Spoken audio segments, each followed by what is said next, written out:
수요일 날 오전에 크게 올랐다가 오후부터 무너지기 시작해서 목요일 빠졌고 금요일도 아침에 이제 밀렸다 빠졌다가 시작해서 올라갔잖아요. 예. 그래서 이제 제가 딱 보니까 이제 목요일 날 들어가야 될 타이밍이다. 목금 이틀에 나눠서 사면 좋겠다. 예. 생각을 해서 이제 제가 원래 갖고 있던 종목을 살려고 하다가 앞으로 제가 어제 1억, 오늘 1억을 사서 수익이 좀 나 있습니다. 안녕하세요. 회생오뚝입니다. 오늘은 개인들의 엄청난 신봉을 받으면서 2차전지 급등으로 일약 유튜브 스타가 된 배터리 아저씨에 대한 이야기를 해보려고 하는데요.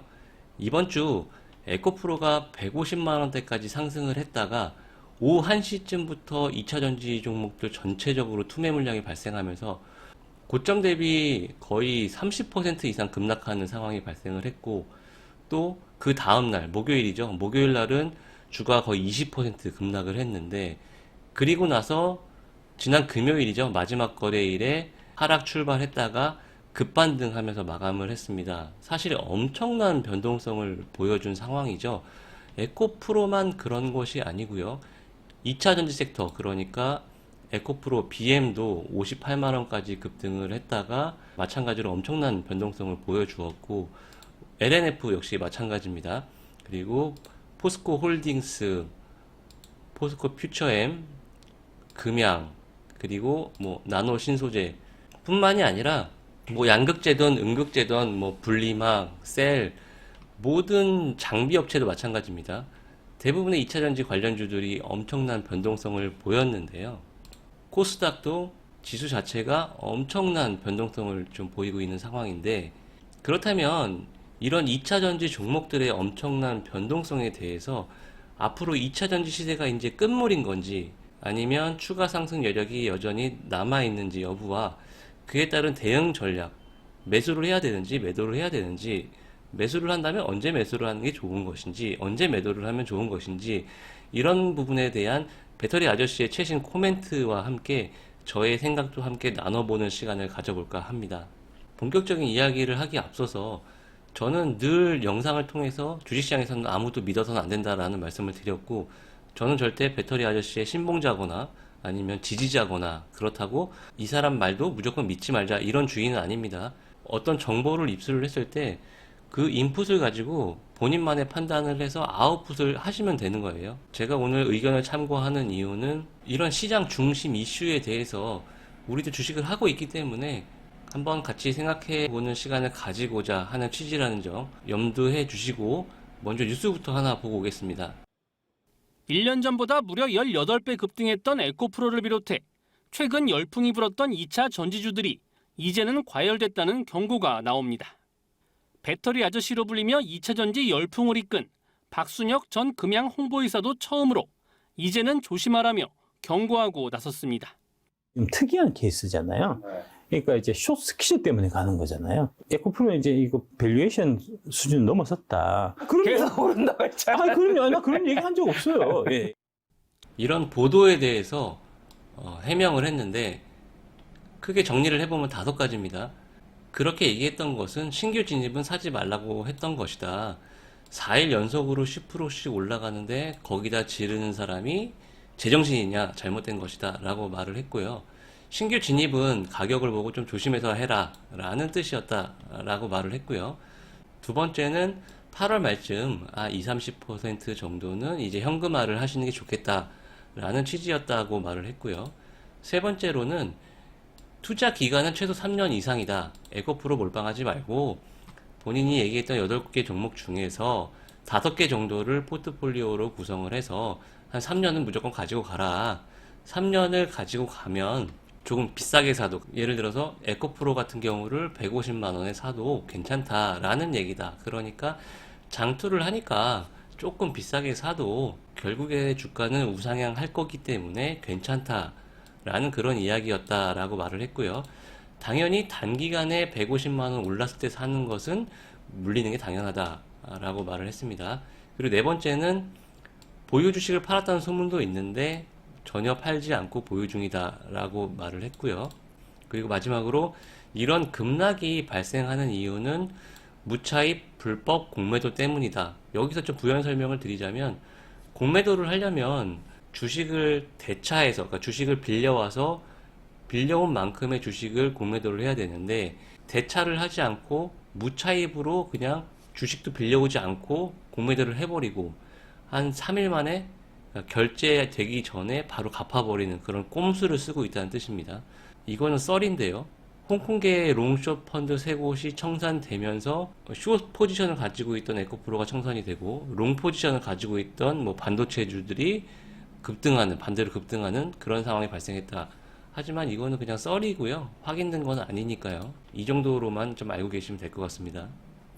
저 종목이 이제 그 배터리 아저씨가 자주 얘기하던 종목하고 제일 좀 유사하다. 그다음에 배터리 아저씨가 그 이제 ETF 좋다고 하더라. 예. 이런 소문이 퍼졌다고 하더라고요. 그래서 이제 그 기사도 쓰고 하셔갖고 조 ETF로 제가 어제 1억, 오늘 1억을 사서 수익이 좀 나 있습니다. 이번 2차전지 급락장에 타이거 2차전지 소재 FN ETF를 매수했다고 밝혔는데요. 타이밍을 보시면 지난 목요일 급락할 때 1억, 그리고 지난 금요일이죠. 금요일에 1억 해서 2억을 매수를 해서 수익이 좀 난 상태라고 하니까 이틀에 걸쳐서 매수를 하고 현재는 평균 단가는 11,995원보다 아래라고 보시면 될 것 같습니다. 이 ETF의 구성 종목 탑 10을 보시면 에코프로가 20% 정도 되고요. 포스코 홀딩스도 18%, 에코프로 BM도 18%, 포스코 퓨처엠, LG화학, LNF, 코스모 신소재 거의 2차전지 섹터 종목들이 메인 종목들이 다 들어가 있다고 보시면 될 것 같은데 이 ETF 같은 경우도 원체 변동성이 컸기 때문에 VI 걸리고 막 그러면서 LP들이 호가를 잘 조절을 해서 가격을 맞춰야 되는데 그런 부분들이 다소 왜곡됐던 부분도 있던 것 같습니다. 그래서 여러분들이 혹시 이 ETF를 투자를 하신다면 순간 매수세가 몰려버리면 이 현재 가치보다 확 왜곡될 수 있기 때문에 거래량이 상대적으로 좀 적고 주가 흐름이 안정돼 있을 때 분할로 꼭 접근해 보시는 게 좋겠습니다. 그래서 앞으로 2차전지 섹터를 어떻게 해야 하냐, 보유 중인 사람도 있고 보유 중이지 않은 사람도 있는데, 자, 2차전지 마지막 불꽃이라고 하는 사람들은 아까 말씀드렸던 무차입 공매도죠. 롱숏 사모펀드들의 스피커들이다. 그런 사람들이 나오는 방송은 걸러라. 올 한 해는 2차전지 주식을 가지고 있는 사람과 가지고 있지 않은 사람의 차이가 컸는데 앞으로 한 해 한 해가 더더욱 차이가 날 것이다. 엄청난 자신감이네요. 2차전지 삐딱하게 이야기하는 사람들이 반도체 엔터 이런 거 이야기하는데 빨리 팔고 2차전지로 넘어와라. 에코프로가 이전에도 중간중간 흔들림이 있었다. 이번에도 흔들림 이후에 전고점을 뚫고 갈지 아니면 혼란이 있었던 만큼 어느 정도 기간 조정을 거친 후에 천천히 올라갈지 어떻게 보시느냐라고 했더니 좀 공부 좀 해라. 이런 디테일한 거 니네가 알아서 해라. 공짜로 바라지 말고 공부 좀 열심히 해. 공짜 바라면 머리 벗겨져. 근데 배터리 아저씨 머리가 없으시던데. 네, 여담이고요. 하지만 3년을 들고 가면 반드시 어디에서 사든 이익은 날 것이다 라는 말을 했습니다. 그리고 요새 기자들이 자주 연락이 온다고 합니다. 그래서 주가 관련 문의를 하는데 올라갈 것 같다고 얘기하면 또 기사가 배터리 아저씨 과열을 부추긴다고 나갈 것 같고, 다소 좀 부담스럽다라고 답을 한다면 또 기사가 이런 식으로 나갈 거니까 아예 대답을 안 하고 있다라는 말을 했습니다. 이런 관심이 부담스럽지 않냐라는 마지막 질문에 즐기고 있다고 하네요. 아무래도 그동안 2차전지 종목들이 올랐던 부분도 있고 돈도 벌고요. 인기도 올라가고 아주 재밌으신가 봅니다. 지금까지 살펴본 내용에 대해서 저의 생각을 말씀드리면 5가지에서 6가지 정도로 정리를 할 수 있겠는데요.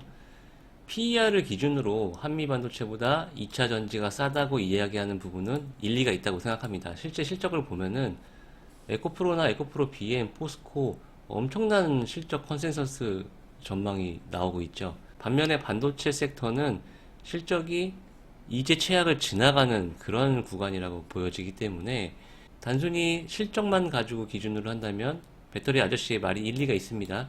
하지만 단순히 실적뿐만이 아니고 HBM이라던가 반도체 업황이 최악의 구간을 지났다는 그런 기대감이라는 게 있는 것이기 때문에 결국 판단은 시장에서 하게 될 것이라고 보고 있고요. ETF를 고점에서 추격하지 않고 저점에서 분할 매수한 전략은 잘 했다고 생각한다. 여러분도 주가가 급등할 때 막 추격 매수, 계속 상승할 것 같아서 추격 매수하기보다는 하락을 기다렸다가 이렇게 하락이 나올 때, 또 하락이 나왔음에도 불구하고 한 번에 사는 게 아니라 하루 이틀 나눠서 분할로 접근하는 이런 전략은 좋다고 생각을 합니다. 잘했다고 생각을 하고, 여러분도 아무리 좋아 보이는 종목이 있어도 주가가 급등을 한다면 추격 매수하지 말고요, 조정이 나올 때 분할로 매수하시길 바랍니다. 그리고 이거는 혼자만의 생각인데요, 2007년, 2008년 금융위기 당시에 미네르바라는 사람이 진짜 엄청 유명해졌었거든요. 기억을 할 사람이 있는지 모르겠는데, 너무 유명세를 타다 보면 당장은 인기적이 돈도 잘 벌고 좋겠지만 나중에 힘든 일이 생길 수도 있다. 여의도를 적으로 만들면 안 된다 라는 생각을 합니다. 그리고 어떤 정보든 간에 결국 들어온 정보는 인풋 이후에 본인의 뇌를 거쳐서 아웃풋이 되어야 하는 만큼 이런 판단과 투자에 대한 결정은 본인이 직접 하시는 것이고요. 그에 따른 아웃풋 역시, 결과 역시도 본인이 책임을 지는 것입니다. 개인적으로는 3년을 가져가라는 식은 다소 무책임한 말이라고 생각을 하고요. 우리나라 주식 특성상 장기 투자가 무조건 답은 아니라고 생각을 합니다. 최근에 2차 전지나 반도체가 다소 부담스럽고 의료 AI도 많이 올랐죠. 부담스럽다면 바닥에서 조금씩 고개를 들고 있는 바이오 섹터라든가, 왜냐? 기준금리 인상이 이제 거의 끝나가죠. 바이오 섹터라든가 연초에 급등하고 기간 조정을 길게 받았던 로봇주, 특히 로봇주 중에서도 저는 T-로보틱스를 좀 좋게 보고 있는데, 왜냐? 최근 시장 트렌드가 신고가 종목이 더 잘 가는 그런 트렌드이기 때문에 T-로보틱스는 이 신고가입니다. 신고가를 목전에 두고 있는데 다음 주에 시세를 기대를 해볼 만한 자리가 아닐까라고 보고 있습니다.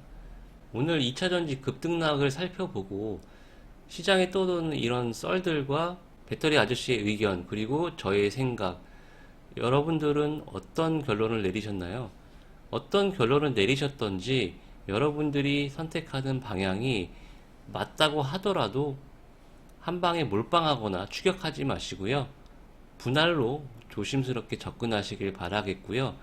시장에 이슈가 있을 때는 정보들을 취합을 해서 본인 스스로 판단을 해보고요.